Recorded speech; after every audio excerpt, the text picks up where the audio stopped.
Hello, नमस्कार साथियों। आप सभी का आपके इस YouTube चैनल पर एक बार फिर से हार्दिक स्वागत करता हूं। दोस्तों, हम बात कर रहे थे राजस्थान पॉलिटी के बारे में और उसी राजस्थान पॉलिटी के अंदर आज हम एक नए टॉपिक की बात करेंगे जिसका नाम है मानवाधिकार आयोग। देखिए दोस्तों, मानवाधिकार आयोग जो है वो क्या है, उसके एक्ट क्या हैं, किस प्रकार से उसकी धाराएं हैं, ये सभी इसके बारे में आज अपन डिस्कशन करेंगे। दोस्तों, अगर आप सभी को ये सेशन शानदार लग रहे हैं तो ज़्यादा से ज़्यादा इस वीडियो को लाइक करें और ज़्यादा से ज़्यादा अपने दोस्तों से इसे शेयर करिए। सबसे पहले अगर बात करें राजस्थान जो मानवाधिकार आयोग जो है उसके बारे में डिस्कशन करने से पहले सबसे पहले हम इसके बारे में ये देख लेते हैं कि ये शुरू कहाँ से हुआ, किस प्रकार से इसके बारे में है। तो इसी मुद्दे को देखते हुए हम बात करें कि मानव के अधिकार जो है, मानव के अधिकार का मतलब है कि जो भी मानव के राजनीतिक, आर्थिक, सांस्कृतिक या नागरिक जो अधिकार है उन सभी की बात मानवाधिकार आयोग करता है। तो अगर बात करें नागरिक अधिकार की, जैसे मान लो दहेज प्रथा के अंदर अगर मान लो किसी भी महिला के साथ दुर्व्यवहार किया जाता है, उसको मार दिया जाता है, ठीक है, तो ये सारी चीजें ये भी मानवाधिकार के अंदर आता है। नागरिक अधिकार की अगर बात करें, जीवन जिसमें स्वतंत्रता की बात की गई है, समानता की बात की गई है, ठीक है, तो ये सारी चीजें भी मानवाधिकार आयोग के अंदर है। मान लो कोई भी कैदी है, उसको कारागृह में बंद कर दिया गया, तो उसके साथ उसको भोजन कैसे मिल रहा है, उसके साथ किस प्रकार का व्यवहार वहां पर किया जा रहा है, तो ये सारी चीजें मानव के अधिकारों से रिलेट करती है। और उन्हीं मानव के अधिकारों को संरक्षित करने के लिए एक बॉडी बनाई गई, एक निकाय बनाया गया जिसका नाम है मानवाधिकार आयोग। सबसे पहले मानवाधिकार आयोग के जो बात की गई, गठन की बात की गई, वो वैश्विक स्तर पर की गई जिसका नाम है अंतर्राष्ट्रीय मानवाधिकार आयोग। इस अंतर्राष्ट्रीय मानवाधिकार आयोग के गठन के जो है वो कब किया गया, तो याद रखिएगा, मैंने आपके लिए पहले से लिख दिया है कि आपको ये थोड़ा सा टाइम बच जाए, ठीक है, वीडियो थोड़ा लंबा नहीं हो और उसमें आपका टाइम बच जाए, इसके लिए मैंने दो तीन फैक्ट पहले से लिख दिए। तो विश्व स्तर पर या अंतर्राष्ट्रीय स्तर पर मानवाधिकार आयोग का गठन किया गया, कब किया गया, 10 दिसंबर 1948 को किया गया। अब 10 दिसंबर 1948 को जब ये वैश्विक स्तर पर अंतर्राष्ट्रीय मानवाधिकार आयोग का गठन किया गया तो राज्य और देशों के अंदर भी ये बातें हुई कि हमें भी मानव के अधिकारों के लिए कुछ ऐसी बॉडी या ऐसी संस्था का निर्माण करना चाहिए जिससे मानव के अधिकारों को प्रोटेक्ट कर सके, संरक्षित कर सके। तो उसी उद्देश्य को चलते हुए मानवाधिकार संरक्षण अधिनियम राष्ट्रीय स्तर पर, हमारे राष्ट्रीय स्तर पर एक मानवाधिकार संरक्षण अधिनियम यानी कि एक एक्ट लाया गया 1993 के अंदर। तो ये मानवाधिकार संरक्षण अधिनियम जो है, एक्ट जो है वो कब पारित किया गया, 1993 में पारित किया गया, याद रखिएगा, ठीक है। और जब वैश्विक स्तर पर मानव के अधिकारों के लिए जिस आयोग का गठन किया गया वो 10 दिसंबर 1948 था, तो हमने क्या कर लिया, उस 10 दिसंबर वाली डेट को ही मानवाधिकार दिवस के रूप में मनाने लग गए। तो याद रखिएगा, मानवाधिकार दिवस जो है वो कब मनाया जाता है, 10 दिसंबर को मनाया जाता है। और अंतर्राष्ट्रीय स्तर पर मानवाधिकार आयोग का गठन कब किया गया, 10 दिसंबर 1948 से किया गया था। अब बात करें यहां से, एक्ट मैंने आपको बता दिया 1993 में आया था और इसी एक्ट के तहत राष्ट्रीय स्तर पर भी मानवाधिकार आयोग का गठन किया गया था, ठीक है। तो राष्ट्रीय स्तर पर मानवाधिकार आयोग का गठन कब किया गया, तो याद रखिएगा, भारत में राष्ट्रीय मानवाधिकार आयोग का गठन कब हुआ, ध्यान से सुनिएगा, राष्ट्रीय मानवाधिकार आयोग। तो राष्ट्रीय मानवाधिकार आयोग जो था वो आया था कब, 12 अक्टूबर 1993 में, ठीक है। तो राष्ट्रीय मानवाधिकार आयोग का गठन कब किया गया, 12 अक्टूबर 1993 में किया गया। यानी कि जब ये एक्ट पारित हुआ था मानवाधिकार संरक्षण अधिनियम 1993, तो इस एक्ट के तहत राष्ट्रीय स्तर पर मानवाधिकार आयोग का गठन किया गया था 12 अक्टूबर 1993। ये एग्जाम में पूछा गया है तो ये थोड़ा सा ध्यान रखेंगे, 12 अक्टूबर 1993। अब यहां से अगर बात करें तो ये जो मानवाधिकार आयोग जो है, क्या ये संवैधानिक निकाय है या फिर वैधानिक निकाय है। संवैधानिक और वैधानिक में फर्क होता है। देखिए, एक नाम होता है सांविधिक और एक होता है संवैधानिक। संवैधानिक का मतलब है जिसके बारे में उल्लेख संविधान के अंदर किया गया है, या जो संविधान के अनुच्छेद में या फिर संविधान के किसी भाग के अंदर जिसका उल्लेख किया जाता है वो होता है संवैधानिक। यानी कि जिसका उल्लेख जो है वो संविधान के अंदर है, यानी कि जब संविधान का निर्माण हुआ था या बाद में उसको कभी संविधान के अंदर दर्जा दिया गया तो वो होता है संवैधानिक निकाय। परंतु इस मानवाधिकार आयोग को किसी एक्ट के तहत इंप्लीमेंट किया गया, लागू किया गया, इसलिए संवैधानिक ना होकर के ये एक सांविधिक निकाय है या इसको वैधानिक निकाय बोलते हैं। वैधानिक या सांविधिक का मतलब होता है एक कानूनी निकाय है, एक कानूनी आयोग है जिसको किसी एक्ट के द्वारा क्या किया गया है, इंप्लीमेंट किया जा रहा है। तो इसलिए जो मानवाधिकार आयोग जो है वो क्या है, एक प्रकार की संवैधानिक निकाय है। ये चीज आप थोड़ा सा ध्यान रखेंगे। संवैधानिक क्यों नहीं है, ध्यान रखेंगे। सांविधिक क्यों है, क्योंकि एक्ट के थ्रू जोड़ा गया है, संविधान में उल्लेख नहीं है, इसलिए ये सांविधिक है, वरना ये संविधान के अंदर अगर इसका उल्लेख होता तो ये क्या होता, संवैधानिक होता। क्लियर है बात सभी को। चलिए, अब राष्ट्रीय स्तर पर भारत में जो मानवाधिकार आयोग बना वो कब बना, 12 अक्टूबर 1993 को बनाया गया। तो हम राज्य के अंदर, हमारे राजस्थान के अंदर कब इसका गठन किया गया, तो याद रखिएगा, राज्य मानवाधिकार आयोग जो है, राज्य मानवाधिकार आयोग, इस एक्ट के तहत 1993 वाला जो एक्ट है, इस एक्ट के थ्रू राज्यों के अंदर, हमारे राजस्थान के अंदर जो मानवाधिकार आयोग का गठन किया गया वो किया गया 18 जनवरी 1999 को। ये याद रखिएगा, 18 जनवरी 1999 को। यह क्वेश्चन पूछा गया है कि राज्य मानवाधिकार आयोग का जो गठन है वो कब किया गया था, 18 जनवरी 1999 को किया। अब आप बोलोगे कि एक्ट तो 1993 में आ गया था, तो उसी टाइम 1993 को राष्ट्रीय स्तर पर तो मानवाधिकार आयोग का गठन हो गया था, परंतु इसके 6 साल बाद में यानी कि 1999 के अंदर हमारे राज्य के अंदर क्या किया था, मानवाधिकार आयोग का गठन किया गया था। ये बात थोड़ी सी ध्यान रखेंगे। कंफ्यूजन इनमें होती है कि राज्य के अंदर मानवाधिकार आयोग की डेट कौन सी है, तो याद रखिएगा 18 जनवरी 1999 हमारे राजस्थान के अंदर मानवाधिकार आयोग का गठन हुआ, और राष्ट्रीय स्तर पर अगर बात करें तो 12 अक्टूबर 1993 को याद हुआ। ये फैक्ट वाले क्वेश्चन है जिसमें गलती होने के पूरे चांसेस होते हैं, तो हमें इन चीजों को याद रखना है। अब यहां से बात करें राज्य मानवाधिकार आयोग, इसका गठन हुआ तो ठीक है, गठन होने के बाद में ठीक है, हमने कोई चीज को गठित कर दिया, तो गठन करने के बाद में ये एक संस्था बन गई, एक अलग से बॉडी बन गई, तो ये कार्य करना कब शुरू कर देती है, कार्य इसने करना शुरू किया था, याद रखिएगा, राज्य मानवाधिकार आयोग ने जो कार्य प्रारंभ किया था,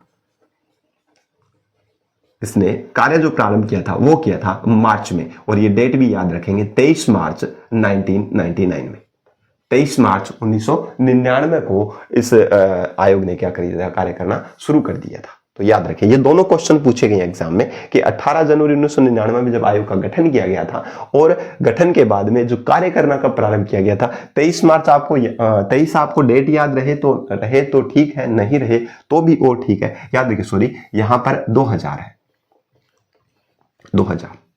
क्लियर है बात सभी को। तो याद रखिएगा 23 मार्च क्या है, 23 मार्च 2000 से इसने क्या किया था, कार्य करना प्रारंभ कर दिया था। तो यहां से आप कंफ्यूजन में नहीं आएंगे, क्योंकि कार्य प्रारंभ करना क्या किया था, 1999 में तो इसका गठन हुआ था, पर कार्य करना प्रारंभ कब किया था, 2000 में किया था। यहां पर आप लोग थोड़ा सा ध्यान रखेंगे कि एक साल, कम से कम एक साल लग गया था इसको सुचारू रूप से काम चलाने के लिए।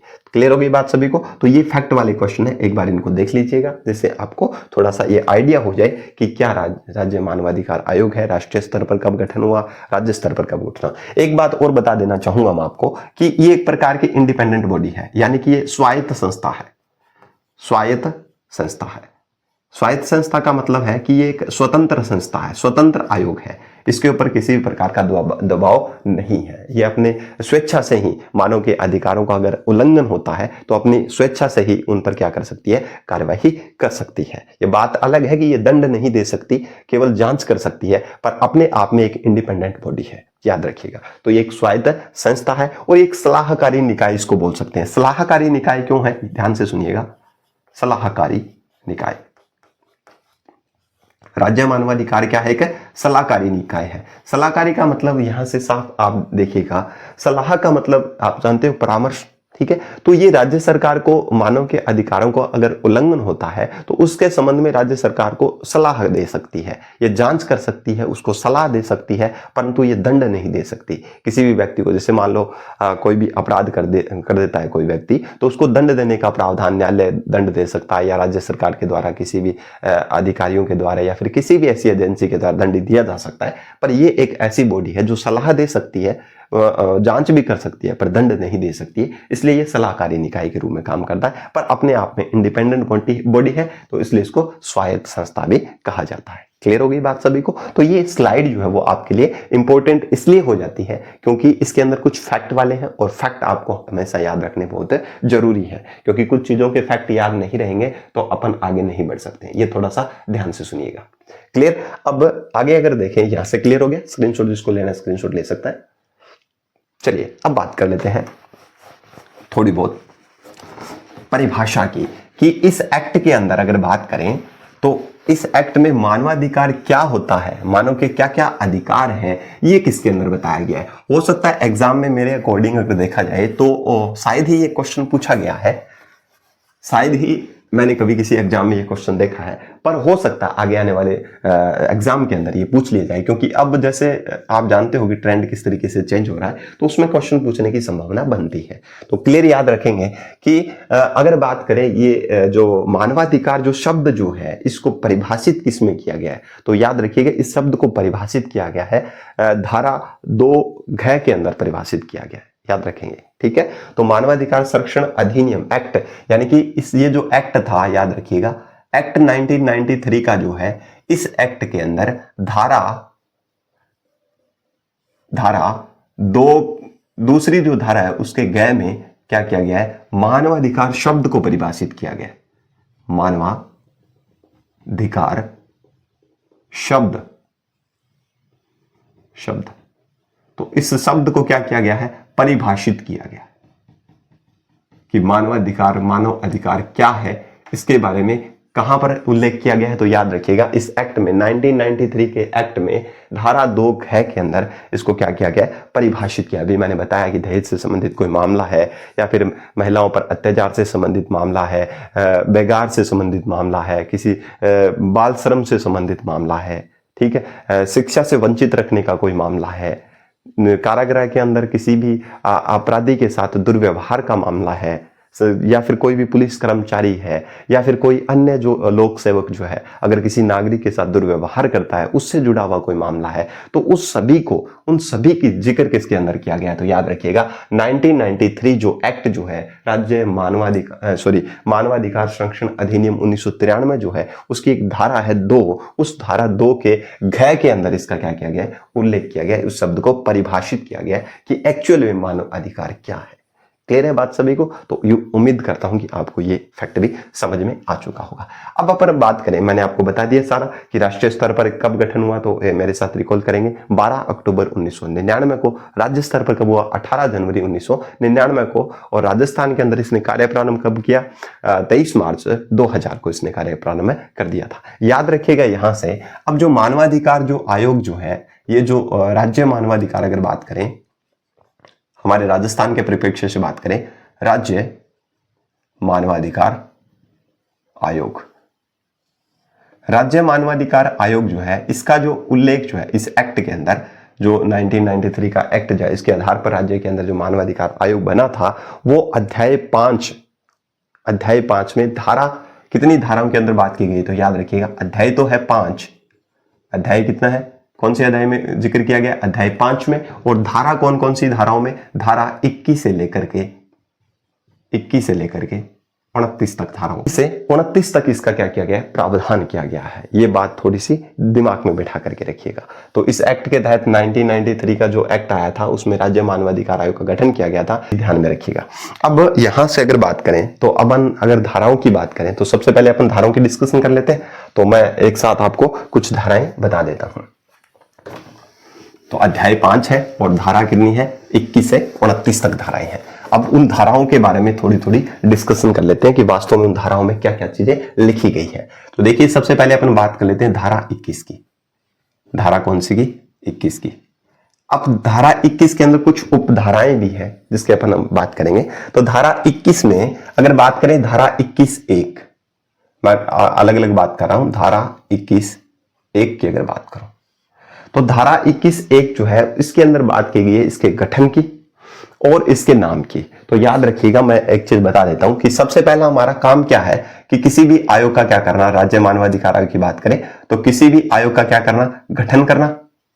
राजस्थान के अंदर अगर बात करें तो जो धारा 21 जो है, ठीक है, राज्य मानवाधिकार आयोग जो है, उस आयोग का जो गठन जो है वो कौन सी धारा में किया गया है, तो धारा 21(1) में इसका गठन किया गया है। और प्लस में इस आयोग के नाम का भी जिक्र किया गया है, नाम का भी क्या किया गया है, जिक्र किया गया। नाम तो क्या है, इसने बोला, धारा 21(1) साफ बोलती है कि इस आयोग का नाम होगा राज्य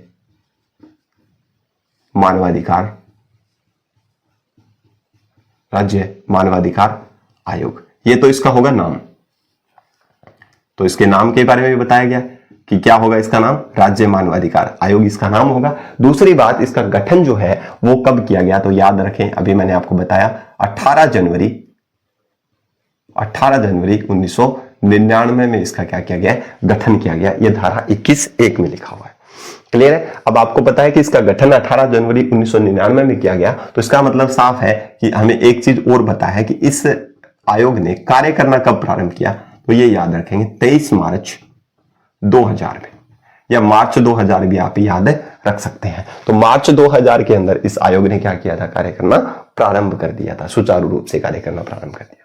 तो ये दो फैक्ट हैं। धारा 21(1) क्या बोलती है, इसके गठन की बात की गई है, कब इसका गठन हुआ था, कब इसने काम प्रारंभ किया था, और नाम इसका क्या है, राज्य मानवाधिकार आयोग इसका नाम है। ये धारा 21(1) साफ शब्दों में बोलती है। क्लियर है। अब अगर बात करें धारा 2 की बात करें, 21(2) की बात करें, 21(2) क्या बोलता है, ध्यान से सुनिएगा। 21(2) जो है उसके अंदर ये साफ लिखा गया है, 2 का मतलब इसमें संरचना की बात की, मैं रिलेट करके आपको पढ़ाऊंगा, याद रखिएगा। संरचना क्या थी, 21(2) किसकी बात कर रहा है, संरचना की बात कर रहा है। संरचना यानी कि स्ट्रक्चर, कि जो मानवाधिकार राज्य मानवाधिकार आयोग जो है इसकी संरचना क्या होगी, या इसके अंदर सदस्य या अध्यक्ष हैं उनकी संख्या क्या होगी, एक तरीके से नंबर बोल सकते हैं, कितने नंबर होंगे। तो याद रखिएगा इसके अंदर संरचना में 2 चीजें याद रखनी है आपको। पहले जब इस आयोग का जब ये एक्ट आया था 1990 जब ये राज्य मानवाधिकार आयोग का गठन हुआ था, कब, 1999 में, तब इस आयोग के अंदर जो सदस्य थे वो कितने थे, 1+4। 1+4 का मतलब है एक अध्यक्ष और 4 सदस्य।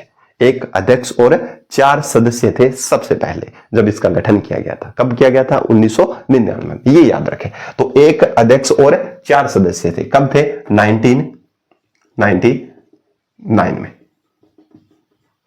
क्लियर है बात सभी को। तो एक अध्यक्ष और 4 सदस्य थे। अब अगर बात करें कि आज वर्तमान में इसकी कंडीशन क्या है, वर्तमान में इसकी कंडीशन ये है कि आज राज्य मानवाधिकार आयोग जो है उसके अंदर एक अध्यक्ष होता है और 2 सदस्य होते हैं।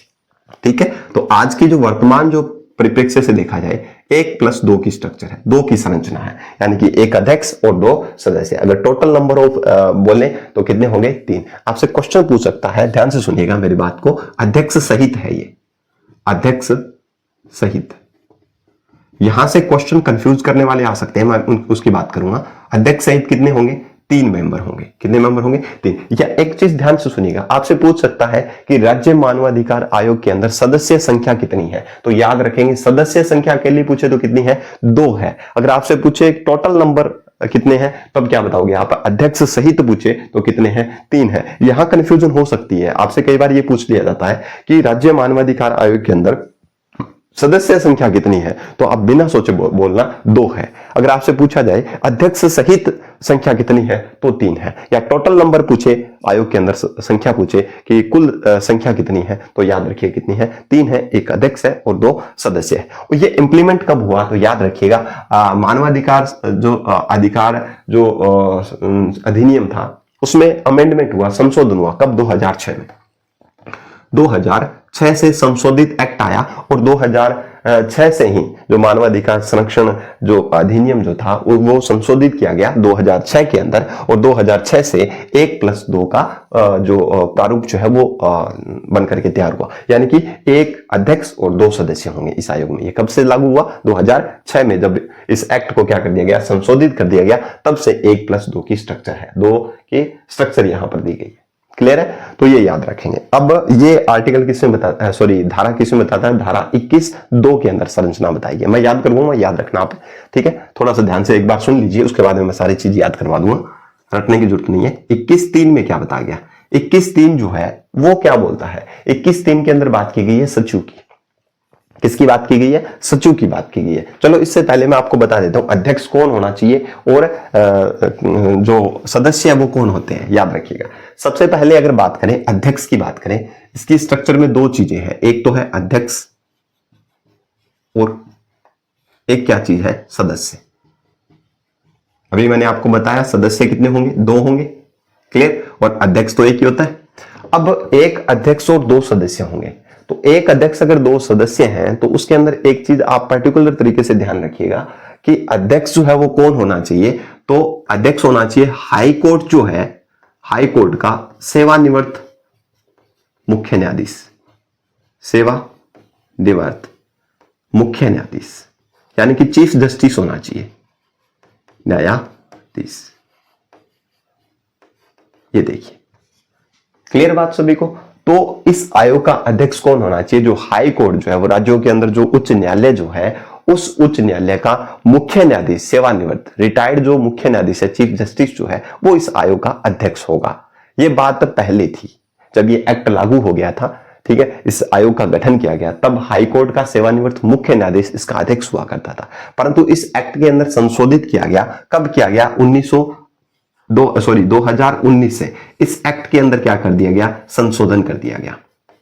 जो मानवाधिकार संरक्षण अधिनियम था, उस एक्ट के अंदर संशोधन कर दिया गया 2019 के अंदर, और उसमें अब एक साथ और जोड़ दिया कि हाई कोर्ट का सेवानिवृत्त मुख्य न्यायाधीश या फिर कोई अन्य न्यायाधीश भी हो सकता है। याद देखिए, एक्ट में क्या कर दिया? अन्य न्यायाधीश का भी जिक्र कर दिया। जरूरी नहीं है मुख्य न्यायाधीश हो, कोई अन्य न्यायाधीश भी हो सकता है। ये बात जोड़ी गई किसके अंदर?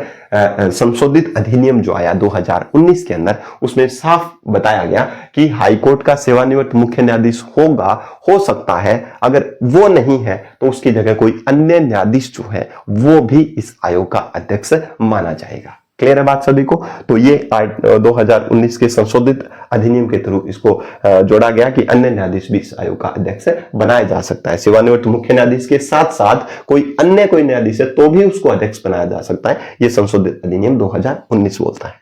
क्लियर? अब बात करें सदस्य की, अगर बात करें तो सदस्य आपको पता है कितने होंगे? 2 सदस्य होंगे। कितने सदस्य होंगे? 2 सदस्य, यानी कि 1+2 का रेशियो है। तो ध्यान रखेंगे 2 सदस्य में क्या क्या हो सकते हैं? एक तो सदस्य वो होगा जो मानव अधिकारों का विशेषज्ञ होगा। याद रखेंगे,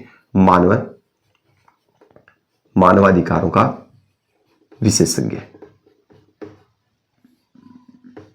यानी कि यह साफ बोलता है कि जिस व्यक्ति को मानव के अधिकारों के बारे में बहुत ज्यादा जानकारी है, यानी कि जो मानव अधिकार के बारे में जानता हो, जो अनुभवी हो, एक्सपीरियंस्ड आदमी हो, उसको एक सदस्य नियुक्त किया जा सकता है। ये नियुक्त कौन करता है ये आगे बात करेंगे अपन, ठीक है। तो एक सदस्य तो कौन होना चाहिए? जो मानव अधिकारों का जानकार हो, मानव के अधिकारों का विशेषज्ञ हो, जो जानता हो कि मानव अधिकार क्या होते हैं, तो एक सदस्य तो वो होगा।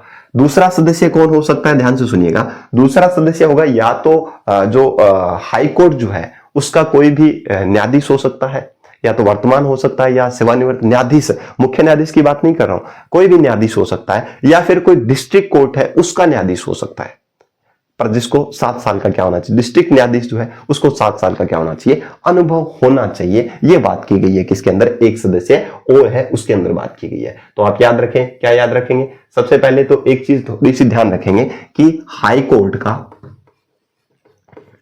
का क्या होना चाहिए? या तो वर्तमान या फिर रिटायर्ड, सेवानिवृत्त क्या होना चाहिए? न्यायाधीश होना चाहिए।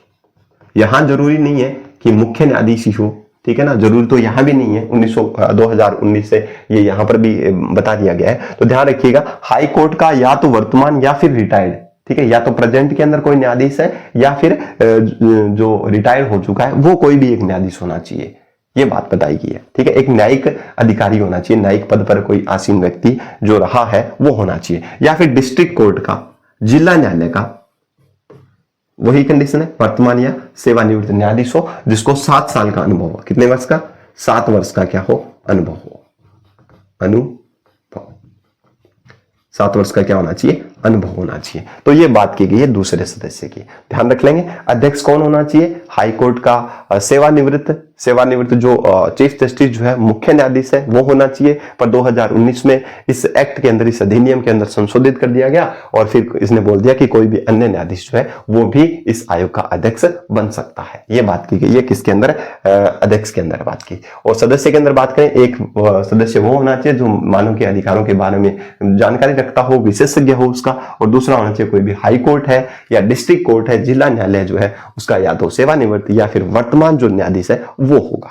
क्लियर है बात सभी को? तो ये सदस्य और अध्यक्ष के बारे में मैंने आपको बता दिया। देखिए 21 जो है वो गठन की बात करता है। आर्टिकल 21 किसकी बात करता है? गठन की बात करेगा। तो 21(1) में गठन और उसके नाम का बताया गया है, मैंने आपको बता दिया। सबसे पहले क्या चीज है, किसी भी चीज को इंप्लीमेंट करने के लिए उसको पहले बनाया जाता है, ठीक है, उसके अंदर कुछ चीजें इंप्लीमेंट की जाती है। तो वही चीजें हैं, सबसे पहला काम आयोग का गठन कीजिए। तो 21(1) के अंदर उसके बारे में डिस्कशन किया है। 2 का मतलब है, 2 का मतलब ये देखिए सदस्य कितने हैं? 2। देखिए यहां से याद रखने का प्रयास की, 2 का मतलब संरचना 2 में दी हुई है, तो इसका मतलब 2 तो इसके अंदर सदस्य हैं। तो आप रिलेट करना कि 21(2) के अंदर 2 सदस्यों की बात कर रहा है, तो आपको याद आ जाएगा सदस्य इसका मतलब संरचना। तो याद रखिएगा 2 इसका मतलब 2 सदस्य। यहां से आप याद रखिए 21(2) का मतलब 2 सदस्य हैं इसके अंदर। तो याद रखिएगा 2 सदस्य, और 21 अगर धारा देखेंगे तो यहां पर 2 सदस्य होंगे, इसका मतलब एक अध्यक्ष होगा। इसका मतलब साफ है कि वर्तमान के अंदर 3 कुल नंबर होंगे जिसके अंदर एक अध्यक्ष होगा और 2 सदस्य होंगे। तो याद रखिएगा। अब अध्यक्ष कौन होगा, सदस्य कौन होंगे, इसके बारे में अपन विस्तार से बात कर ली है। क्लियर हो गई बात? धारा 21(1) और 21(2) के बारे में हमने देख लिया। क्लियर? चलिए अब बात कर लेते हैं 21(3) की। अब आप बोलोगे सर 21 से काम चल जाएगा क्या? हाँ, काम चल जाएगा। धारा 21 भी अगर इन चीजों को अगर आप धारा 21 में पढ़ोगे ना डायरेक्टली, कि धारा 21 में ये गठन भी है उसका जो है, तो उनसे भी काम चल जाएगा। पर कई बार एग्जामिनर ज्यादा डीपली चला जाता है तो 21(1) 21(2) ऐसे भी पूछ लेता है, इसलिए मैं आपको बता रहा हूं। क्लियर? ध्यान रखना। 21(3) के अंदर क्या चीज है? 21(3) के अंदर कितने 3 का मतलब कितने वर्ड होने चाहिए? 3 होने चाहिए। इसका मतलब सचिव की बात की गई है। सचिव की बात की गई है कि इस आयोग का एक सचिव होगा, और सचिव भी कैसा होगा? राजस्थान सरकार के अंदर जो सचिव होते हैं उस स्तर का अधिकारी होना चाहिए, ठीक है ना, जो इस आयोग की प्रशासन और वित्तीय जो शक्ति है उसका उपयोग कर सके, यानी कि आयोग के क्या कर सके, आयोग के कार्यों को करने के लिए एक सचिव होगा। ये आर्टिकल बताता है। कौन? आर्टिकल क्या, धारा बताती है क्या? अब आर्टिकल पढ़वा दिए तो अब आर्टिकल नाम निकल रहा है, पर है क्या? धाराएं है ये, ठीक है। तो धारा 21(3) में किसका जिक्र किया गया? सचिव का जिक्र किया गया। और ये कैसे लेवल का सचिव होना चाहिए? स्तर क्या होना चाहिए इसका? राज्य सरकार का जो सचिव होता है उस लेवल का होना चाहिए। राज्य सरकार का जो सचिव होगा उस लेवल का होना चाहिए। और राज्य सरकार के अंदर सचिव अगर आप देखेंगे तो याद रखें, जो राज्य सरकार का जो सचिव होता है वो IAS रैंक का होता है, यानी कि इंडियन एडमिनिस्ट्रेटिव सर्विस, यानी कि भारतीय प्रशासनिक सेवा, यानी कि IAS रैंक का अधिकारी होता है। तो याद रखिएगा ये भी सचिव कौन सी रैंक का होना चाहिए? IAS रैंक का ही होगा। मानवाधिकार आयोग जो है उसका जो सचिव होगा अपने आयोग के अंदर कार्यों का या प्रशासन चलाने के लिए या फिर आयोग के वित्तीय जो कार्य है उनको करने के लिए एक सचिव होगा जो IAS रैंक का होना चाहिए। जैसे राज्य सरकार के अंदर सचिव होता है वैसे ही उसी पद के आधार पर उसी पद के समकक्ष सचिव मिलना चाहिए इसको। क्लियर है बात? तो आयोग के कार्य करेगा, प्रशासन से संबंधित कार्य है या फिर वित्तीय संबंधी कार्य जो है ये सचिव करेगा, ठीक है। कौन से रैंक का होना चाहिए? IAS रैंक का होना चाहिए। ये आर्टिकल बताता है 3। इसमें देखो 3 है, 3 का मतलब 3 वर्ड होने चाहिए, तो 1 2 3 वर्ड है, तो याद रखिए ऐसे रिलेट करके पढ़ लीजिए। क्लियर? अब बात करेंगे 21(4). 21(4) के अंदर कितने वर्ड है? 4 है। इसका मतलब मुख्यालय की बात करेगा। आधा है उसको छोड़ देना आप। मुख्यालय इसका हेडक्वार्टर कहां होगा? याद रखिएगा इसका जो हेडक्वार्टर है वो कहां होगा? याद रखिए इसका जो मुख्यालय है वो राजस्थान के अंदर बात करें तो इसका मुख्यालय राजस्थान के अंदर जयपुर है, पर ये राज्य सरकार निर्धारित करेगी। इसका मुख्यालय कहां पर है? जयपुर है, पर याद रखना किसके द्वारा निर्धारित किया जाएगा? राज्य सरकार जो है क्या करेगी? इसकी अनुशंसा के आधार पर इसका मुख्यालय निर्धारित किया जाएगा। राज्य सरकार के द्वारा आयोग के मुख्यालय का जो निर्धारण जो है वो राज्य सरकार करेगी। पर वर्तमान में अगर देखा जाए तो इस आयोग का जो हमारे राजस्थान के अंदर जो मुख्यालय है वो क्या है? जयपुर है। याद रखें। तो मुख्यालय के अंदर कितने वर्ड है? 4 होने चाहिए। 4 की बात करें तो 4 वर्ड होने चाहिए। 1 2 3 और 4। आधे वाले को काउंट मत करना, आप चीज ध्यान रखिएगा, ठीक है। तो इससे आपको थोड़ा सा सहूलियत हो जाएगी। क्लियर है? 21(4) में क्या बताइए? मुख्यालय के बारे में बताया गया है। क्लियर? तो ये हो गया आर्टिकल 21। आर्टिकल 21 में मैं समझता हूं कि आप सभी को क्लियर हो चुका होगा। एक बार मैं वापस से बता देना चाहूंगा। क्लियर देखिएगा। आर्टिकल क्या? धारा। अरे वो आर्टिकल निकल रहा ना। धारा 21 के अंदर बात की गई, इसके गठन की बात की गई है। तो सबसे पहले अगर मैं इसको अलग अलग करके बताऊं, याद करने का प्रयास करूं, 21A, तो आप बोलोगे सर इसके गठन की बात की गई है। कब गठन हुआ? 18 जनवरी 1999 को हुआ, और इसने कार्य प्रारंभ कब किया? 23 मार्च 2000 को किया। इसका नाम क्या होगा? राज्य मानवाधिकार आयोग इसका नाम हुआ। तो 21(1) में ये बात बताई है। 21(2) में मैंने बताया आपको सदस्य कितने होंगे? 2। इसका मतलब इसमें संरचना बताई गई है, और संरचना कितनी होगी? 1+2। संरचना क्या है? 1+2। ये कब से है? 2019 से, सॉरी 2006 से है। संशोधित अधिनियम आया था, एक्ट को संशोधित किया गया 2006 में, और 1+2 सदस्य होंगे। ठीक है, एक अध्यक्ष 2 सदस्य। अब कौन कौन से होंगे? हाईकोर्ट का सेवानिवृत्त 2019 से बताया गया, कोई अन्य न्यायाधीश भी हो सकता है अध्यक्ष के लिए। सदस्य मैंने बता दिया, एक तो मानवाधिकार का विशेषज्ञ होना चाहिए, दूसरा हाईकोर्ट या डिस्ट्रिक्ट कोर्ट का सेवानिवृत्त या वर्तमान न्यायाधीश हो। क्लियर? संरचना हो गई। 2 में मैंने बता दिया, 2 का मतलब 2 सदस्यों से, याद रखना। क्लियर? 21(3) में 3 वर्ड है, तो इसका मतलब ये क्या होना चाहिए? सचिव। और सचिव कैसा होना चाहिए? IAS रैंक का होना चाहिए। कैसे रैंक का होना चाहिए? IAS रैंक का होना चाहिए। IAS अधिकारी के समकक्ष IAS अधिकारी होना चाहिए। सेम राज्य सरकार के अंदर जो सचिव होते हैं IAS रैंक के होते हैं, तो वैसा ही सचिव इसको होना चाहिए। क्लियर? 21(4) क्या बताता है? मुख्यालय की बात करते हैं, क्योंकि 4 में 4 वर्ड है, तो इसके अंदर भी 4 होंगे। आधे वाले को काउंट मत करना, तो 4 वर्ड होंगे। इसका मुख्यालय कहाँ है? राज्य सरकार डिसाइड करेगी। और राजस्थान के अंदर बात करें तो इसका मुख्यालय वर्तमान में कहां पर है? जयपुर में है। ये धारा थी 21। इस 21 को हमने डिटेल से पढ़ लिया है। ठीक है, सबसे पहले 21(1) में गठन की बात करी है, 2 के अंदर संरचना की बात करी है, यानी कि 2 मेंबर की मैंने अभी बता दिया आपको। 21(3) इसका मतलब 3 वर्ड, 3 का मतलब सचिव। ठीक है, और 21(4) का मतलब 4 वर्ड, यानी कि मुख्यालय। क्लियर? चलिए, जयपुर, ये चीजें आप ध्यान रखिएगा। क्लियर? 21 का काम खत्म। अब बात करते हैं अपन 22 की। तो धाराएं हैं, धारा रटनी पड़ेगी, कोई इलाज नहीं इसका, पर मैं थोड़ा सा रिलेट करके आपको बता सकता हूं कि ऐसे ऐसे करके आप धारा याद रखेंगे तो आपको थोड़ा सहूलियत हो जाएगा। आप ये मत देखिए कि 21 के अंदर, सर 21 के अंदर याद रख लें, गठन याद रख लें, इसका नाम याद रख लें, इसकी संरचना याद रख लें, इसमें सचिव होगा उसको याद रख लें, उसका मुख्यालय याद रखें। अब काम 21 इस सलट रहा ना, तो आप 21 1 2 3 4 ऐसे क्यों याद करवा? क्योंकि ये एग्जाम में 1-2 बार क्वेश्चन पूछे गए हैं, तब मैं करवा रहा हूं। ये ध्यान से सुनिएगा। अब धारा बात करते हैं 22। धारा 22 ये क्या बताता है? धारा 22 के अंदर बात की गई है नियुक्ति की। इसकी नियुक्ति कौन करेंगे? तो याद रखिएगा, धारा 22 जो नियुक्ति की बात करता है, इन अध्यक्ष और सदस्यों की नियुक्ति कौन करते हैं? याद रखिएगा, राज्यपाल करते हैं। नियुक्ति की बात की गई है, नियुक्ति। अब इस धारा में 2 है, उपधारा 1 है और 2 है, 2 उपधाराएं हैं। तो याद रखिए, अगर दोनों उपधाराएं याद करवानी है तो मैं करवा देता हूं, देखिएगा ध्यान से। एक तो है 22(1) और एक है 22(2). इतने ज्यादा इंपॉर्टेंट नहीं है ये आप सीधा डायरेक्टली 22 से याद रख सकते हैं। इसके अंदर नियुक्ति की बात की गई है, तो याद रखें इनकी नियुक्ति जो है वो कौन करते हैं? राज्यपाल करते हैं। राज्यपाल, गवर्नर करेंगे। नियुक्ति कौन करेंगे? गवर्नर करेंगे, यानी कि राज्यपाल करेंगे। अब राज्यपाल किसको नियुक्ति करेंगे वो तो आपको पता चली गया। अध्यक्ष पर किसको नियुक्त करेंगे, सदस्यों पर किसको नियुक्त करेंगे, तो ये चीजें आपको पहले से ही ऑलरेडी पता है। क्लियर? अब 21(1) क्या बोलता है? क्या राज्यपाल महोदय सीधे ही किसी अध्यक्ष को या सदस्य को नियुक्त कर सकते हैं? नहीं, राज्यपाल के लिए एक चयन समिति होगी, एक सिलेक्शन कमेटी होगी, और वो सिलेक्शन कमेटी डिसाइड करेगी, उससे परामर्श लेंगे राज्यपाल, और उसके आधार पर क्या करेंगे? नियुक्त करेंगे। याद रखेंगे? ठीक है, तो याद रखें, नियुक्ति जो है वो किसकी सिफारिश पर करेंगे? चयन समिति की सिफारिश पर। आर्टिकल धारा 22(1) साफ बोलती है कि चयन समिति के आधार पर इसकी परामर्श लेंगे, और इसी परामर्श के आधार पर राज्यपाल जो है वो क्या करेंगे? नियुक्ति करेंगे। अब चयन समिति में कितने सदस्य होने चाहिए? आपसे क्वेश्चन ये पूछ सकता है कि राज्य मानवाधिकार आयोग के सदस्य और अध्यक्ष की नियुक्ति में जो चयन समिति है उसमें निम्न में से कौन सा सदस्य नहीं है? आपको 3 दे देंगे और चौथा एक अलग दे देगा, तो वहां से छांटना पड़ सकता है। इसलिए आपको ये याद रखना बेहद जरूरी हो जाता है। याद रखिए, सबसे पहले उस चयन समिति के अंदर पहला होगा मुख्यमंत्री, चीफ मिनिस्टर।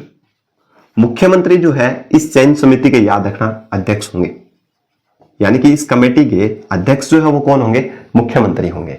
दूसरी बात, इसके अंदर कौन होंगे? मुख्यमंत्री आगे तो होम मिनिस्टर मान लो, गृह मंत्री। पर वैसे गृह मंत्री की जो राज्यों के अंदर अगर बात करें, ठीक है, तो गृह मंत्री का जो पद है जो है वो मुख्यमंत्री के पास होता है लगभग। ठीक है, तो अपने को याद रखना है, याद रखिए। हो सकता है किसी राज्यों में दूसरा हो, ठीक है ना, कोई दूसरे को गृह मंत्री का पदभार दिया गया हो तो याद रखिएगा वहां पर अलग हो सकता है। तो मुख्यमंत्री, गृह मंत्री। तीसरा सदस्य कौन होगा? लेजिस्लेटिव असेंबली यानी कि विधानसभा, विधानसभा का अध्यक्ष होगा। विधानसभा का क्या होगा? अध्यक्ष होगा, अध्यक्ष। क्लियर? विधानसभा का क्या होगा? अध्यक्ष होगा। अध्यक्ष हो गया, ठीक है। तो विधानसभा का विपक्ष नेता भी होगा, विधानसभा का अध्यक्ष भी होगा और विधानसभा का विपक्ष नेता भी, विपक्ष का कोई नेता है वो भी होगा। क्लियर है बात? तो ये चीजें होगी। अब ये उन राज्यों पर इंप्लीमेंट होती है जिन राज्यों के अंदर केवल विधानसभा है, तो उनके अंदर 4 सदस्य होंगे, सॉरी 4 सदस्य होंगे टोटल, जिसमें से एक अध्यक्ष होगा। तो याद है कि ये भी सदस्य होगा, ये इस कमेटी का सदस्य होगा, सदस्य, और ये भी इस कमेटी का क्या होगा? सदस्य होगा। एक अध्यक्ष और 3 सदस्य। अध्यक्ष कौन होंगे? मुख्यमंत्री होंगे। तो आपसे पूछ सकता है कि मानवाधिकार आयोग के अध्यक्ष और सदस्यों की नियुक्ति के लिए जो कमेटी होती है उस कमेटी के अध्यक्ष कौन होते हैं? तो आपसे ये नाम देकर के पूछ सकते हैं। तो याद रखिएगा उस कमेटी के अध्यक्ष कौन होंगे? सीएम होंगे, मुख्यमंत्री होंगे। जब विधानसभा, जिन राज्यों में विधानसभा होगी उनमें ये 4 मेंबर होंगे। क्लियर? अगर मान लो कुछ राज्य हैं, 6 राज्य हैं राजस्थान, भारत के अंदर, तो वो 6 राज्य मैंने आपको बताया था उस टाइम भी। अगर किन 6 राज्यों में जिनमें विधान परिषद भी है, विधान परिषद भी हो, ठीक है, लेजिस्लेटिव काउंसिल भी हो, वहां पर क्या होगा? वहां पर इसका अध्यक्ष और जुड़ जाएगा। तो 5वां सदस्य कौन हो जाएगा? विधान परिषद का अध्यक्ष। विधान परिषद जो है उसका क्या हो जाएगा? अध्यक्ष हो जाएगा। और जैसे विधानसभा का विपक्ष का नेता है वैसे यहां पर विपक्ष का नेता हो जाएगा, विधान परिषद के विपक्ष का नेता, विधान परिषद का विपक्ष नेता। तो इस प्रकार से यहां पर कितने सदस्य हो जाएंगे? टोटल 6 हो जाएंगे। तो आप थोड़ा सा ध्यान रखिएगा, क्वेश्चन पूछेगा तो कुछ टर्म एंड कंडीशंस देगा, ठीक है। अब आप बोलोगे कि सर हमें क्या करना है अगर राजस्थान के अंदर वैकेंसी के अंदर आ जाए कि चयन समिति में कितने सदस्य होते हैं, तो आप बताओगे 4 ही होते हैं, ठीक है, टोटल नंबर 4 होते हैं। तो आपसे वहां पर देगा कि अगर विधान परिषद भी जिन राज्यों में हो उनमें टोटल नंबर कितने होंगे, तो याद रखेंगे 6 सदस्य होंगे। क्लियर है बात सभी को? तो ये थोड़ा सा चयन समिति के याद रखना, जिसका अध्यक्ष सीएम होता है। क्लियर है बात सभी? विधानसभा का अध्यक्ष, उसका विपक्ष का नेता, विधान परिषद उसका अध्यक्ष, उसका विपक्ष का नेता, मुख्यमंत्री और गृह मंत्री, ये चीजें ध्यान रखना। 22(2) क्या बोलता है?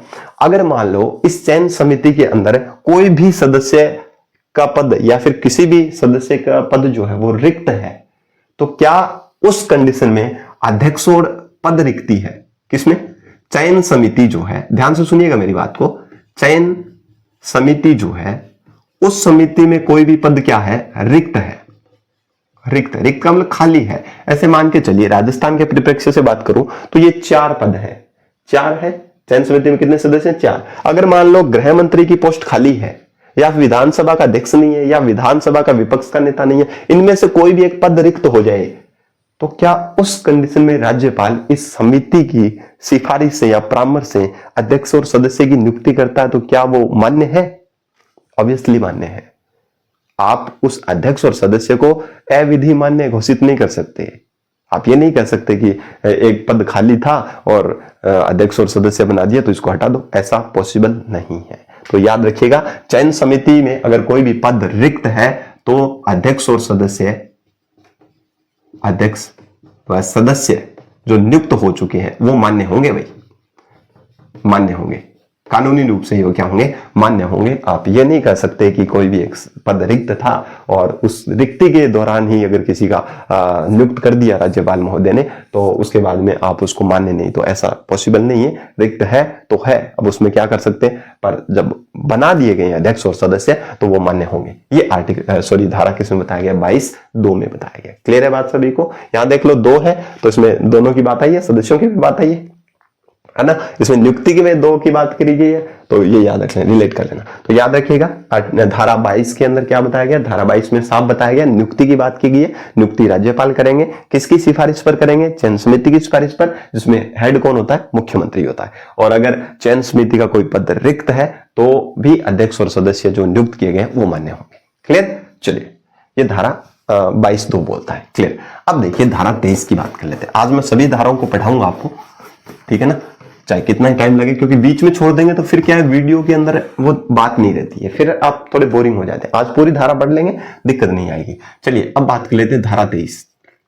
धारा 23, धारा 23 में बात की गई है, हटाने की बात की गई है कि कौन हटा सकता है, ये बात की गई है। तो एक बार देख ले कौन हटा सकते हैं। तो इसके अंदर अगर बात करें, धारा 23 के अंदर बात करें, त्याग पत्र की बात करें, इसमें त्याग पत्र की बात की गई है।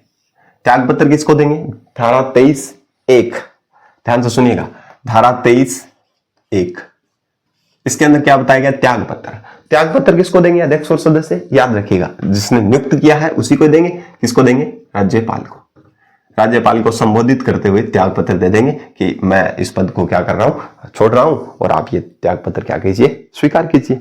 तो संबोधित करके राज्यपाल महोदय को त्याग पत्र दे सकते हैं। ये बात की गई है धारा 23(1) में। किसमें बात की गई है? धारा 23(1) में बात की गई है। क्लियर है बात? दूसरी बात अगर करें यहां से, तो 23 के अंदर ये बात कर दी गई। उसके बाद अगर बात करें हटाने की, बात करें इसकी बात करें, हटाने की अगर बात करें यहां से, तो हटा कौन सकता है? हटाना हटा सकते हैं, ये राष्ट्रपति हटा सकते हैं। राज्यपाल के पास पावर नहीं है कि इनको हटाया जाए। ये कौन हटा सकते हैं? राष्ट्रपति हटा सकते हैं। अब बात करेंगे, ये 23 के अंदर, धारा 23 के अंदर इनका जिक्र है, ठीक है। हटाने की बात भी इसमें 23(1) क्या है, शायद उसके अंदर ये हटाने की बात की गई है, पर आप 23(1) में भी याद रखेंगे तो भी काम चलेगा, ठीक है। तो हटाएंगे कौन इनको? राष्ट्रपति। क्या डायरेक्ट राष्ट्रपति सीधे ही किसी भी अध्यक्ष या सदस्य को हटा सकते हैं? नहीं, ये जांच करेगी। सबसे पहले राष्ट्रपति हटाएंगे कब? सुप्रीम कोर्ट के जो जज हैं, सुप्रीम कोर्ट के अंदर, या सॉरी हाई कोर्ट जो है, वो इस मुद्दे पर क्या करेंगे? जांच करेंगे। और जांच करने के बाद में अगर वो सदस्य या अध्यक्ष या फिर कार्य करने में असमर्थ है, या फिर कदाचार, दुराचरण का अगर दोषी पाया जाता है, तो राष्ट्रपति उनको क्या कर सकते हैं? हटा सकते हैं। तो आधार क्या होना चाहिए? ध्यान रखेंगे, आधार क्या होना चाहिए? आधार या तो असमर्थता है, काम करने में सक्षम नहीं है, तो उसको अपन बोल देंगे असमर्थता, और या फिर उसका आचरण अच्छा नहीं है, कदाचार, इसके आधार पर, ठीक है, अक्षमता या फिर कदाचार के आधार पर क्या कर सकते हैं? हटा सकते हैं। पर किसके आधार पर हटाया जा सकता है? जांच पर, हाई कोर्ट की जांच पर। क्लियर होगी बात सभी को? तो जांच करेंगे, और जांच करने के बाद में अगर सॉरी राष्ट्रपति की बात हो रही है ना, तो सुप्रीम कोर्ट, थोड़ी यहां पर थोड़ा ध्यान रखेंगे, सुप्रीम कोर्ट जो है उसकी जांच के आधार पर उच्चतम न्यायालय जो है वो जांच करेगा, और जांच में अगर कोई व्यक्ति असमर्थता, कार्य करने में असक्षम है, ठीक है, उसके आधार पर या कदाचार के आधार पर अगर सुप्रीम कोर्ट की जांच में ये साफ साबित हो जाता है, तो राष्ट्रपति महोदय उनको क्या कर सकते हैं? उस पद से हटा सकते हैं। ये बात है, क्लियर बात की गई है। दूसरी बात करें, 23(2) की बात करें, तो 23(2) में क्या बताया गया? 23(2) में बताया गया हटाने की प्रक्रिया, हटाने की आधार, या फिर आधार मान सकते हैं आप, ठीक है। कैसे हटा सकते हैं? कैसे हटाएं?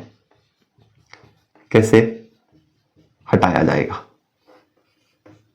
तो सुप्रीम कोर्ट किस आधार पर जांच करेंगे, और किस आधार पर उस अध्यक्ष और सदस्य को हटाया जा सकता है? सबसे पहले बात तो मानसिक रूप से असक्षम है। अगर किसी भी कोर्ट ने मानसिक रूप से क्या कर दिया? असक्षम घोषित कर दिया, ठीक है, वो सक्षम ही नहीं है मानसिक रूप से, ठीक है, तो उसको उसके आधार पर हटाया जा सकता है। दूसरी बात, शारीरिक और मानसिक रूप से हो, शारीरिक या फिर मानसिक रूप से अक्षम हो, मानसिक रूप से अक्षम हो, ठीक है। तीसरी बात, दिवालिया हो, दिवालिया घोषित किया गया हो, या चौथी बात, उसको कारावास की सजा दी गई हो, दोषी मान करके कारावास की क्या दे दी गई हो? सजा, या अपराधी घोषित करके उसको कारावास की सजा दे दी गई हो, या फिर कोई लाभ का पद धारण कर लिया हो, तो इन आधारों पर क्या कर सकते हैं? उस व्यक्ति या उस सदस्य या उस अध्यक्ष को हटाया जा सकता है। ये आर्टिकल को सॉरी धारा कौन सी बोलती है? 23 बोलती है। क्लियर होगी बात सभी को? तो धारा 23 के अंदर हटाने की बात की गई है, त्याग पत्र राज्यपाल को देंगे। हटाएंगे कौन? सुप्रीम कोर्ट की जांच के बाद में कौन हटाएंगे? राष्ट्रपति महोदय हटाएंगे। किस आधार पर हटाएंगे? मानसिक रूप से अक्षम है कोई भी, ठीक है, शारीरिक मानसिक रूप से अक्षम है तो भी हटा देंगे। दिवालिया है या फिर कारावास की सजा हो सकती है, जिसको अपराधी घोषित कर दिया गया और उसको जेल हो गई हो, उसको हटा सकते हैं, तब हटा सकते हैं। या लाभ का पद धारण कर लिया तो हटा सकते हैं। तो ऐसे कुछ आधार हैं जिसको धारा किसके अंदर बात की गई है? 23 के अंदर बात की है। क्लियर? चले आगे। चलिए अब बात कर लेते हैं यहां से। कोई ज्यादा बड़ी बात नहीं है, इजी है एकदम। कंसेप्ट आपको याद होने चाहिए, तब आपको लिए इजी हो जाएगा। चलिए बात करें 24 की। अब बात करें धारा 24 क्या बोलती है? धारा 24 बोलती है कार्यकाल की बात करती है। किसकी बात करती है? धारा 24 किसकी बात करेगी? कार्यकाल। पदावधि कितने दिन की होगी? याद रखें, कार्यकाल इनका होगा 3 70 वर्ष, या तो 3 साल या फिर 70 साल तक, जो भी पहले हो, तब इनको क्या कर दिया जाएगा? इनका कार्यकाल क्या हो जाएगा? समाप्त हो जाएगा। पहले क्या था? पहले 570 था। ये कब आया था? 2019 से है, 2019 से। यानी कि इस एक्ट के अंदर मानवाधिकार संरक्षण अधिनियम 1993 जो था, उस एक्ट के अंदर संशोधन हुआ 2019 में, और उस 19 के बाद में 3 से 70 वर्ष कर दिया। 3 वर्ष या फिर 70 वर्ष की उम्र तक कर दिया। ठीक है, क्लियर है ये बात? पहले पूर्व में क्या था? पूर्व में था 5 से 70, 5 से 70 वर्ष था। ठीक है, पूर्व में ये थोड़ी सी ध्यान रखें। आपसे पूछ सकता है कि पहले क्या था? 5 से 70 था और उसके बाद में कितना कर दिया गया? 3 से 70 कर दिया। कब कर दिया गया? 2019 को संविधान संशोधन के दौरान क्या कर दिया गया? इसको 2019 से क्या कर दिया गया? 3 साल और 70 वर्ष कर दिया गया, जो भी पहले हो। अब बात करें, नोट चीज याद रखेंगे, आप नोट करके याद रखें, अध्यक्ष और सदस्य जो है वो पुनर्नियुक्त भी हो सकते हैं, पुनर्नियुक्त किए जा सकते हैं, पुनर्नियुक्त होंगे। कौन कौन? अध्यक्ष भी हो सकता है और सदस्य भी हो सकते हैं, यानी कि उनको उस पद पर दोबारा नियुक्त भी किया जा सकता है। ये चीज थोड़ी सी ध्यान रखें। परंतु अगर मान लो किसी भी सदस्य या अध्यक्ष को क्या कर दिया गया? उसके पद से क्या कर दिया गया? हटा दिया गया है, ठीक है, या फिर हट गए हो, तो उसके बाद में क्या कोई दूसरे पद पर राज्य सरकार या फिर किसी और पद पर वो पद ग्रहण कर सकते हैं? कभी नहीं ग्रहण कर सकेंगे, याद रखिएगा। क्योंकि अगर मान लो किसी भी अध्यक्ष या सदस्य को राज्य सरकार किसी दूसरे पद पर क्या करें? नियुक्त करें, तो वो क्या होगा? लालच में आ जाएगा कि अगर हम राज्य सरकार या फिर किसी भी किसी भी देश के अंदर या राष्ट्रीय स्तर पर, तो राष्ट्रीय स्तर पर, तो अगर हम राज्य सरकार के क्या है पक्ष में काम करेंगे, ठीक है ना, समझ रहे हो मेरी बात को? तो अगर हम उसके पक्ष में काम करेंगे तो क्या पता हमें कोई दूसरा पद दे दे, ठीक है ना, तो वो एक लालच हो जाएगा। और लालच होने के बाद में वो अध्यक्ष या सदस्य पारदर्शिता से कार्य नहीं कर पाएंगे। ये चीज थोड़ी सी ध्यान रखेंगे। इसलिए इनको कोई दूसरा लाभ का पद दिया ही नहीं जाएगा। जब ये पद छोड़ देंगे तो लाभ का पद इनको दिया ही नहीं जाएगा। तो जिससे क्या है? एक ट्रांसपेरेंसी रहेगी, एक पारदर्शिता रहेगी, जिसके दौरान ये निष्पक्ष रूप से ये कार्य कर सकेंगे। वरना तो क्या लालच के अंदर, लोभ के अंदर पढ़ करके ये सोचने की हाँ ठीक है, अभी राज्य सरकार है तो इसके पक्ष में अगर फैसले देंगे या फिर इसकी पक्षकारी करेंगे तो हमें कोई दूसरा पद मिल जाएगा। तो वहां पर पारदर्शिता नहीं रही ना। मानव के अधिकार के लिए ये आयोग जरूर बनाया गया, पर इस आयोग ने फिर राज्य सरकार के अधीन ही काम कर लिया, है ना, उसकी मनमानी के आधार पर इसने डिसीजन दे दिया, जांच कर ली, तो फिर मतलब कहां से रह गया? ठीक है ना। तो इसलिए इनको जब हटाया जाता है या फिर जब हट जाते हैं तो उस कंडीशन में इनको कोई दूसरा पद नहीं दिया जाएगा, ठीक है। तो फिर ये निष्पक्ष रूप से कार्य करेंगे, नॉर्मल सी बात है, ठीक है। तो ये याद रखिए, पुनर्नियुक्त उसी पद पर किया जा सकता है, पर इनको कोई और दूसरा पद राज्य या राष्ट्रीय यानी कि देश के अंदर या फिर किसी राज्य के अंदर क्या है, दोबारा कोई अन्य लाभ का पद नहीं दिया जाएगा। ये थोड़ा सा ध्यान रखेंगे। ये आर्टिकल कौन बोलता है? 24 धारा 24 के अंदर बात की कार्यकाल की 3 या 70 होनी चाहिए, 3 या 70, 3 साल या फिर 70 वर्ष की उम्र तक, ठीक है। अब कब लागू किया गया ये आप देख लेना, ठीक है। 25 के अंदर बात करते हैं। धारा 25 क्या बोलती है? धारा 25 के अंदर कार्यवाहक अध्यक्ष की बात की गई है। किसकी बात की गई है? कार्यवाहक अध्यक्ष। कार्यवाहक अध्यक्ष, दो चीजें सुनिएगा। अगर बात करें कार्यवाहक अध्यक्ष है, यानी कि इसके अंदर दो चीजें हैं, 25, एक तो है 1 और एक 25(2) की बात करें। इसको एक ही चीज में याद रखना, 25 से याद रखना, कार्यवाहक अध्यक्ष की बात की गई है। अब देखिए ध्यान से, अगर मान लो अध्यक्ष जो है इस आयोग का अध्यक्ष, या तो उसकी पद पर रहते हुए क्या हो जाए, मृत्यु हो जाए, या फिर पद क्या है, रिक्त है। ठीक है, ये चीजें, मृत्यु हो जाए, रिक्त है, या फिर इसने क्या कर दिया, त्याग पत्र दे दिया है, अध्यक्ष ने क्या कर दिया है, त्याग पत्र दे दिया है। तो इस अध्यक्ष पद के लिए राज्यपाल क्या करेंगे, राज्यपाल क्या करेंगे कि अनुशंसा, या फिर राज्यपाल जो है वो क्या करेंगे, किसी भी सदस्य को क्या कर सकते हैं, कार्यवाहक अध्यक्ष बना सकते हैं, कार्यवाहक अध्यक्ष बना देंगे।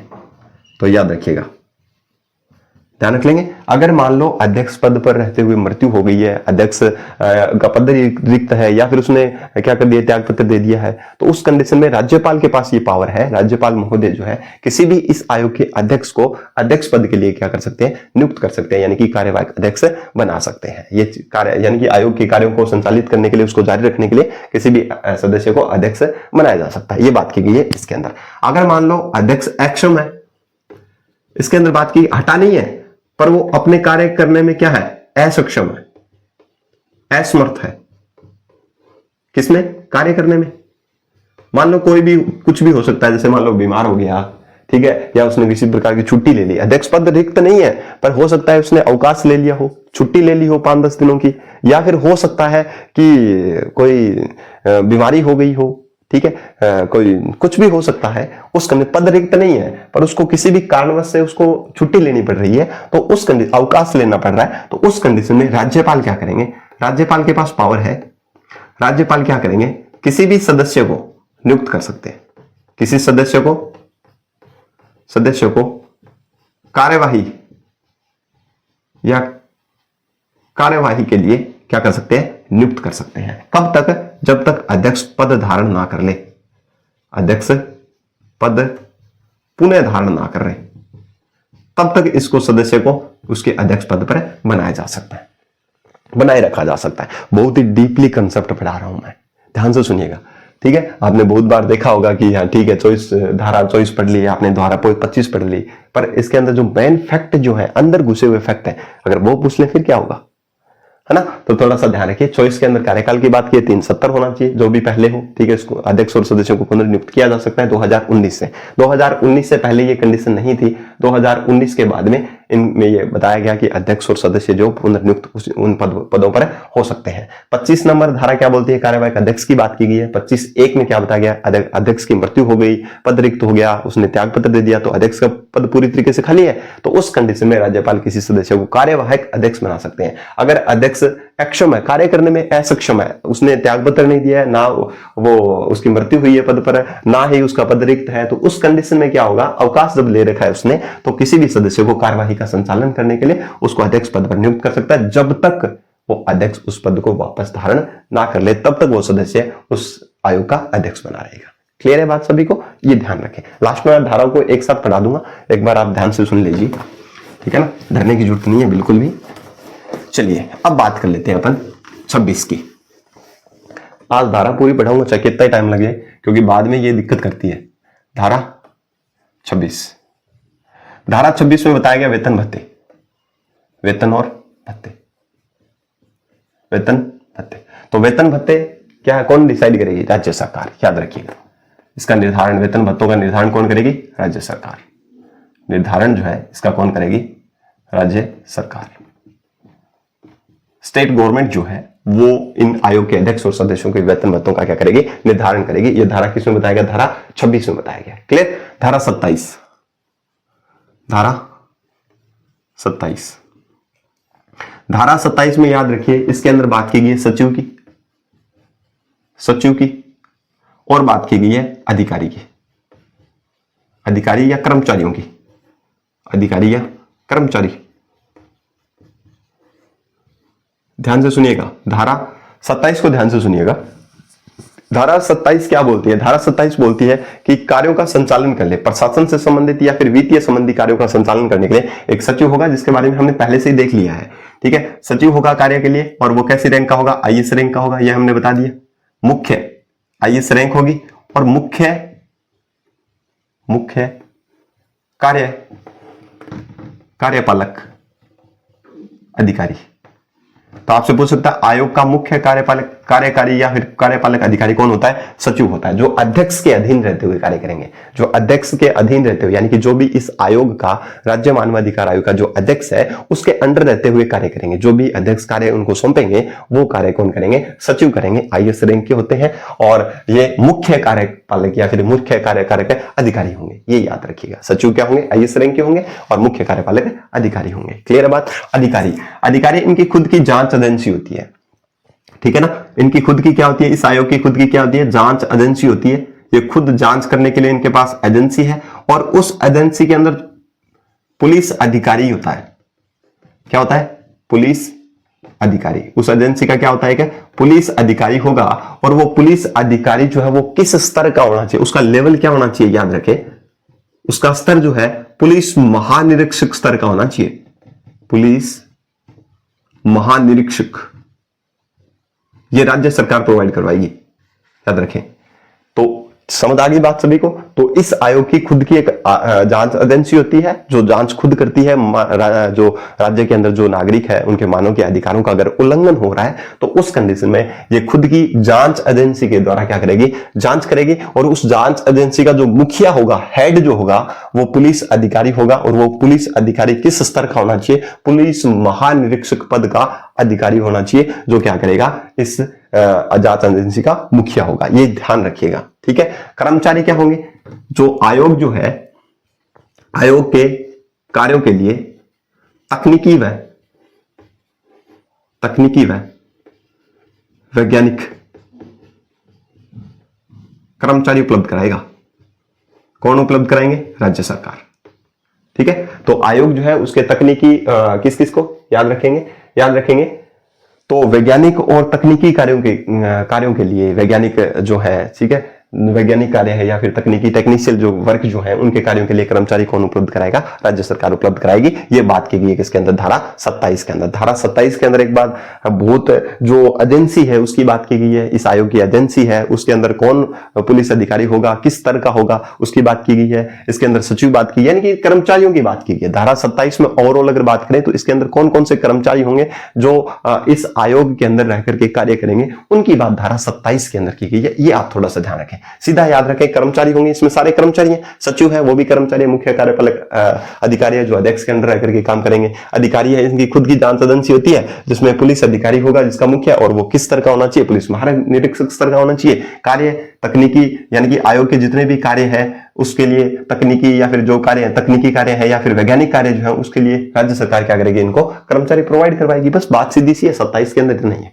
क्लियर है बात सभी को? अब देखिए धारा 28। धारा 28 क्या बोलती है? ध्यान से सुनिएगा। धारा 28 के अंदर क्या लिखा गया है? रिपोर्ट लिखी गई है। क्या लिखी गई है? रिपोर्ट या प्रतिवेदन जिसको आप बोल सकते हो, कि इस आयोग ने एक साल में क्या क्या कार्य किए, क्या क्या इन्होंने जांच की, क्या क्या चीजें इसने की, इसका वित्तीय है या फिर वित्तीय भार है या प्रशासन से संबंधित जो भी इसने कार्य किया है, इस आयोग ने जो भी कार्य किया है, वार्षिक जो कार्य किया है, उस रिपोर्ट या प्रतिवेदन जो रिपोर्ट जो है वो किसको देगी? राज्य सरकार को देगी। किसको देगी? राज्य सरकार को।